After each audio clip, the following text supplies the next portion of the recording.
హకునా matata, this is Teja and welcome back to my channel. అమ్మవారు అన్నపూర్ణాదేవిగా అవతారం ఎందుకు దాల్చాల్సి వచ్చింది అని మీకు తెలుసా? ఓసారి ఆ పరమేశ్వరుడు ఈ ప్రపంచంలో అసలు ఫుడ్తో ఏం పని ఉంది, అసలు ఫుడ్కి ఎలాంటి వాల్యూ ఉంది అనే క్వశ్చన్ రైజ్ చేశారంట. నాలెడ్జ్ లేకపోతే ఈ సృష్టి ఉండి లేనట్లే అనటంతో ఆ సిట్యుయేషన్లో ప్రపంచం కరువుతో ఆకలితో విలవిల్లాడిపోయిందంట. ఫుడ్ అనేది లేక సకల జీవరాశులు కష్టాల్లో కూరుకుపోయాయంట. ఈ పరిస్థితిని చూసి ఆ ఆదిపరాశక్తి ఒక చేతిలో అక్షయపాత్రతో అన్నపూర్ణాదేవిగా అవతరించిందంట. ఎంతైనా అమ్మ కదా. ప్రతి ఒక్కరికి అన్నం పంచుతూ, అన్నం అనేది కేవలం శరీరానికి ఆధారమే కాదు, నాలెడ్జ్కి భక్తికి అన్నిటికీ పునాది అని చెప్పిందంట.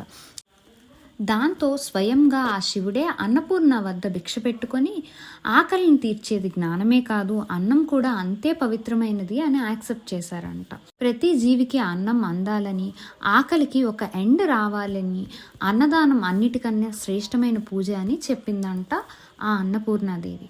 ఇలా ఆ ఆదిపరాశక్తి అన్నపూర్ణాదేవిగా వారణాసిలో వెలిసింది. అండ్ చూసారు కదా, ఇది మా ఇంట్లో శరన్నవరాత్రుల్లో 3వ రోజు. See you next shot. Bye bye.